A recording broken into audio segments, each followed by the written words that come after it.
आई, माझा भाऊ आला तुमच्यासाठी साडी आणि हे मिठाई आणली बघ. बाई त्याला माहिती नसन. अगं पण बहिणीच्या घरी येताना 5-6 किलो मिठाई आणि 5-6 साड्या आणत असते ग. बरं ऐका नाही, आंबे त्याला ना पुरणपोळी आणि आंब्याचा रस खूप आवडतो. मी पटकन पुरण टाकू का? थोडासा रस करते आणि म्हणजे वाढता येईल पटकन पुरणपोळी आणि आंब्याचा रस. अगं हे बाई आज काही करू नको. जुनी प्रथा आहे ती, जुनी प्रथा पाळावी लागती. जाय चुपचाप वरण टाक, डाळ चपाती कर जाय. पण आई केलं असतं ना, पुरणपोळी आणि आंब्याचा रस खूप आवडतो त्याला. अगं बाई आवडायचं काही नसतं, ते चालत नाही. बहिणीच्या घरी आल्यावर पाणी पण नाही पिऊ, पण तरी डाळ चपाती कर. त्याला बाकीचं काहीच करू नको. जा ना. कौन है? कहाँ से आते हैं? सुन बाई ऐक ना, अगं तो माझा भाऊ आलाय, पटकन पुरण लाव.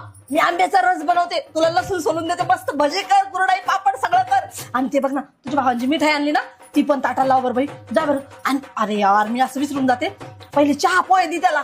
चल मी पाणी देते, जा लवकर. हो आई, अहो तुम्ही मला सकाळीच सांगितलं ना की आपल्या घराची जुनी प्रथा आहे, बहिणीच्या घरी आलं की फक्त वरण चपातीच खावी लागते, ती पण साधी. मी तर तेच करेल बाई. करेल कशाला? सकाळी दादा आला होता ते आहेच ना, मी आता ताट करून देते. ते खा म्हणा म्हणजे लवकर निघून जातील ते. बाई आपण कशाला जुनी प्रथा मोडायची? तू मी मोडली नाही आणि मी मोडू का? नाही नाही, शक्य नाही ते.